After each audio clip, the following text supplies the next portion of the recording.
नाज़रीन बुढ़ापे में तो हो ही जाता है, मगर अब नौजवानों को भी हो रहा है, वो है जोड़ों का दर्द। ठीक है, अब इसमें एक चीज़ होती है जिसको कहते हैं रिमोटाइड आर्थराइटिस। अब ये क्या चीज़ होती है? ऑटो इम्यून डिजीज़ है ये। ठीक है, आम लोगों को जो है ना इसके बारे में पता नहीं होता ये है क्या चीज़। एक तो इन्फॉर्मेशन ही नहीं होती कि ये हो क्यों रहा है ना। आम जो जोड़ों का दर्द है और इसमें जो है फ़र्क क्या होता है, इसमें किस तरीके से आपकी बॉडी जो है वो रिएक्ट करती है। अच्छा, मैं आपको एक एग्जांपल दे दूं, फिर हम प्रोग्राम को आगे लेके चलते हैं। कल मेरे पास एक खातून आई थी, जन्नत बीबी थी, जो आखिरी स्टोरी सेगमेंट में आई थी, और वो 88 की थी। ना उनके जोड़ों में दर्द है, ना उनकी कमर में दर्द है। ठीक है, और वो जब अपनी जवानी में खेती बाड़ी करती थी, फसलें देखती थी, अपने बच्चे पालती, उनके 9 बच्चे हैं, 9 बच्चों के आगे भी जो बच्चे थे वो 135 बच्चे थे, उनको देखती हैं, लुक आफ्टर करती हैं, काम करती हैं, कभी कहीं, कभी ट्रैवलिंग, कभी कुछ, और वो हर चीज़ खाती है, चीनी से लेके, दही से लेके, दूध से लेके, देसी घी से लेके, रोटी से लेके, गंदम से लेके, आटे से, हर चीज़ का इस्तेमाल अपने मिकदार में करती हैं। और कहती हैं कुछ भी हो जाए ज़िंदगी में मैं सेब नहीं छोड़ती, और मैं चबा नहीं सकती तो मैं सेब का जूस पीती हूँ। तो अब एक बात बताएं, 88 उम्र की एक औरत है, उनको कहीं जोड़ों का कहीं कुछ पेन नहीं था। मैं खड़ी हुई तो मेरी कमर रह गई थी जब मैं ज़मीन पे कल बैठी थी उनके पास, और वो खड़ी हुई तो सीधा खड़ी हुई। मैंने कहा यार माशाल्लाह, अल्लाह उनको सेहत दे। तो आज हम पूछेंगे कि पहली ऐसी कौन सी ग़िज़ाएँ थी कि लोगों को कोई मसला नहीं होता था। अब हम कुछ भी कर लें, अच्छे से अच्छा, महंगे से महंगी ग़िज़ाएँ, प्रोटीन, दवाइयाँ, सब कुछ खा रहे हैं, फिर भी हमें दर्द निकल रही हैं। हमारे साथ मौजूद हैं प्रोफेसर डॉक्टर अहमद सईद साहब, मेरे पास आते रहते हैं, जो कि कंसल्टेंट रेमेटोलॉजिस्ट हैं। ठीक है, और आज हमें बताएंगे, जो कि प्रेसिडेंट हैं पाकिस्तान सोसाइटी फॉर रेमेटोलॉजिस्ट। अस्सलाम वालेकुम। वालेकुम अस्सलाम Fiza, thank you for having me again. It's always a pleasure coming here. ज़बरदस्त। तो सर, सबसे पहले यहीं से शुरू करते हैं कि ये जो आम जोड़ों का जो दर्द है वो होता है लोगों को, ठीक है, और एक ये जो हम बात कर रहे हैं जिसमें रेमोटॉइड आर्थराइटिस, तो इसमें फ़र्क क्या है, पहले तो ये बता दीजिएगा। देखना आपके सवाल में ख़ुद से जवाब भी मौजूद है। अच्छा, रूमेटॉइड आर्थराइटिस एक ऑटो इम्यून बीमारी है। ये एक डिफरेंट तरह का आर्थराइटिस है जो हम ज़्यादा देखते हैं।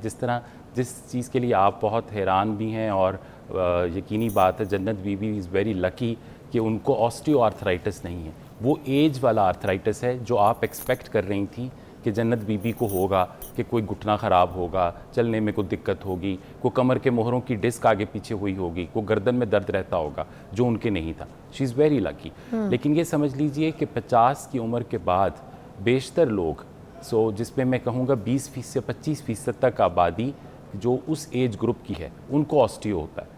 और ऑस्टियो आर्थराइटिस जो है वो सबसे कॉमन आर्थराइटिस है। लेकिन जिस जोड़ों के दर्द की और मर्ज़ की आज हम बात कर रहे हैं वो रूमेटॉइड आर्थराइटिस है।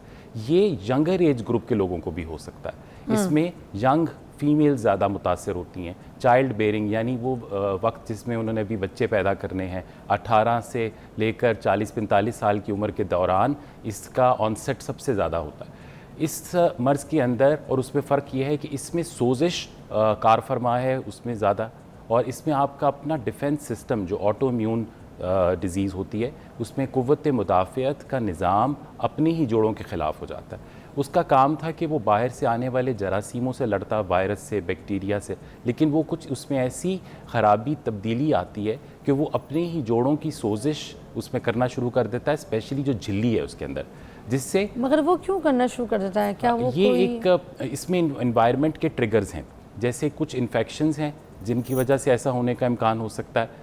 लेकिन जो एक नॉन जो एनवायरमेंटल ट्रिगर है वो है स्मोकिंग। स्मोकिंग एक नॉन रिस्क फैक्टर है फॉर रूमेटॉइड आर्थराइटिस। सो जो स्मोकर हजरात हैं अब वो समझ लें कि वो सिर्फ दिल की बीमारियों या लंग के कैंसर ही से मुतासर नहीं होते, या COAD जिसको हम फेफड़ों का एक ख़ास मर्ज़ कहते हैं जिसको दमा कहा जाता है दायमी, उनको रूमेटॉइड आर्थराइटिस होने का भी रिस्क है। तो स्मोकर्स को स्मोकिंग छोड़नी चाहिए। एक तो ये वजूहात आ गई। लाइफस्टाइल का जहाँ तक सवाल है उसमें सर, ये स्मोकिंग वाले चेन स्मोकर होंगे या फिर ये नॉर्मल स्मोकिंग जो कभी कभी शौक risk of smoking number of cigarettes के साथ और नंबर ऑफ ईयर्स, उसको हम पैक ईयर्स ऑफ स्मोकिंग कहते हैं, जितना वो बढ़ता जाता है उतना फिर उसका रिस्क भी बढ़ता जाता है। सर, उसमें वेप और ये शीशा भी शामिल है? जी बिल्कुल, वेप और शीशा भी शामिल है, बिकॉज टबैको के जो एलिमेंट्स हैं वो सब शामिल हैं। हमें अभी तक बहुत अंदाज़ा नहीं कि वेप शायद स्मोकिंग से भी ज़्यादा इंजूरियस हो, क्योंकि स्मोकिंग के साथ तो डेटा आपके पास 70, 75, 80 साल का मौजूद है। हुक्के के साथ आपके पास 150, 200, 250 साल का भी डेटा मौजूद है कि इन लोगों को क्या होता है। ये कहने ही की बात है कि हुक्का स्मोकिंग से बेहतर है और वेप जो है वो उससे बेहतर है, ऐसा कुछ भी नहीं। अच्छा, सब बेवकूफ़ बनाने वाली बात है। बिल्कुल। जिसने जिस लत में लगना है वो लग जाना है। अच्छा, मुझे ये बताइए, एक तो स्मोकिंग हो गई, इसके अलावा और कौन से ऐसे फैक्टर्स होते हैं वो भी बता आपकी दें। अपनी जेनेटिक्स एक सबसे जो पहले चीज़ हम चेंज नहीं कर सकते, लेकिन उसके साथ एक और लफ्ज़ होता है एपीजेनेटिक्स। आप अपनी गुड जीन्स को एक्सप्रेस कर सकते हैं, बैड जीन्स को आप अपनी डाइट और लाइफस्टाइल से आप उनको रिप्रेस कर सकते हैं, यानी उनको एक्सप्रेस होने से बचा सकते हैं। अच्छा। तो लाइफस्टाइल जो है वो सबसे इंपॉर्टेंट चीज़ है। हेल्दी डाइट, जो डाइट में चीज़ें हैं जो जिनसे खाने से बचा जा सकता है या जिसके खाने से कुछ अफादियत साबित है, वो फ़िश है, ट्यूना है, सामन है, जैसे जिस तरह ऑलिव है, ऑलिव ऑयल है, ट्रांस फैट्स जिन्हें हम कहते हैं, या जिस तरह बहुत तली हुई चीज़ें हैं और फैट्स हैं सैचुरेटेड, उनका इस्तेमाल कम किया जाए। सब्ज़ी, दाल और फ्रूट्स का इस्तेमाल अपनी डाइट में ज़्यादा रखा जाए। होल ग्रेन, आपने बात की जन्नत बीबी की, मैं उधर ही वापस जा रहा हूँ। जन्नत बीबी की स्टोरी जो है ना, बड़ी मज़े की स्टोरी है। वो खाती थी जो रोटी, वो सही गंदम की रोटी थी और होल व्हीट वाली। हाँ, वो आज की प्रोसेस्ड डाइट्स नहीं थी।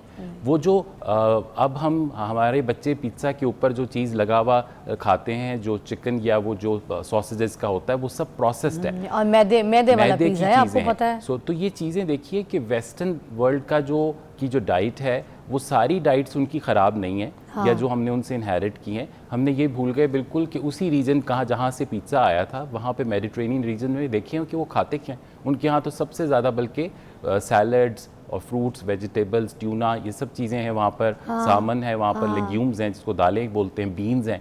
तो these are all very healthy foods we should consume. हर चीज़ है, रेसबेरी है, ब्लूबेरी है, हर तरीके की बेरीज वहाँ पे मौजूद हैं और आम available, people are having it. फिर अब ये बात कि अगर हमने किसी को इलामात हो रही हैं और वो ये वरी कर रहा है कि उसको रूमेटॉइड आर्थराइटिस तो नहीं, तो वो इलामात क्या हो, वो सीधा कुछ 3 बातें हैं जो मैं बताना चाहूँगा। जी सर। कि अगर जोड़ों में दर्द आपके किसी अजीज़ के या आपके खुद से हो रहा है, जिसमें जोड़ों में वर्म भी है और अकड़न होती है, स्पेशली अकड़न जो है वो सुबह के वक्त आप ज़्यादा महसूस करते हैं, और ये छोटे और बड़े सब जोड़ों में है। और समझ लीजिए इसको हम कहते हैं सिमेट्रिकल, यानी दायां तरफ तकलीफ़ है तो बाएं वाले जोड़ में भी कभी कभी आ जाती है, और दोनों ही तरफ के जोड़ मुतासर हो रहे हैं, आपके दाएं और बाएं साइड के, छोटे और बड़े। और अमूमी तौर पे ये तकलीफ़ अगर आपको 6 हफ्ते से ज़ायद रह रही है और सुबह उठते हैं तो आपको आधा घंटा लगता है जिस्म में कड़ाव, तनाव, खिंचाव होता है, तो ये बिल्कुल अलामात ऐसी हैं, आपको रूमेटोलॉजिस्ट को मिलना चाहिए और बात करनी चाहिए उससे कि क्या मुझे रूमेटॉइड आर्थराइटिस तो नहीं। और वो कुछ टेस्ट आपको सजेस्ट कर सकता है, जिसमें एक टेस्ट है रूमेटॉइड फैक्टर, NTCCP एंटीबॉडीज़ हैं, कुछ और ब्लड टेस्ट हैं जिसमें सोजिश का पता चलता है, जिस तरह ESR है, CRP है, और मुआयना। ये जो मुआयना है जोड़ों का, ये अमूमी तौर पे आम डॉक्टर्स बहुत अच्छा नहीं कर पाते, क्योंकि उनके ट्रेनिंग में वो मुआयना उस तरह से सिखाया और पढ़ाया नहीं गया जिस तरह से पेट का मुआयना या जिस तरह से फेफड़ों का और दिल का मुआयने के ऊपर हमारे एकेडमिक ईयर्स के अंदर जब हम डॉक्टर्स बना रहे होते हैं, क्योंकि मेरा तदरीस से ताल्लुक़ है, मैं पढ़ाता भी हूँ मेडिकल कॉलेज में, तो जिस तरह हमारे ज़माने में उन चीज़ों पे ज़ोर ज़्यादा था, और मस्कुलोस्केलेटल सिस्टम का एग्जामिनेशन, जोड़ों का मुआयना, कंधों का, घुटनों का, ये बहुत कम सिखाया जाता था, इसके ऊपर ज़ोर कम था। लेकिन अब मस्कुलोस्केलेटल एग्जामिनेशन के ऊपर बहुत हम जोर देते हैं, क्योंकि ये diseases are the one of the top causes of disability all over the world.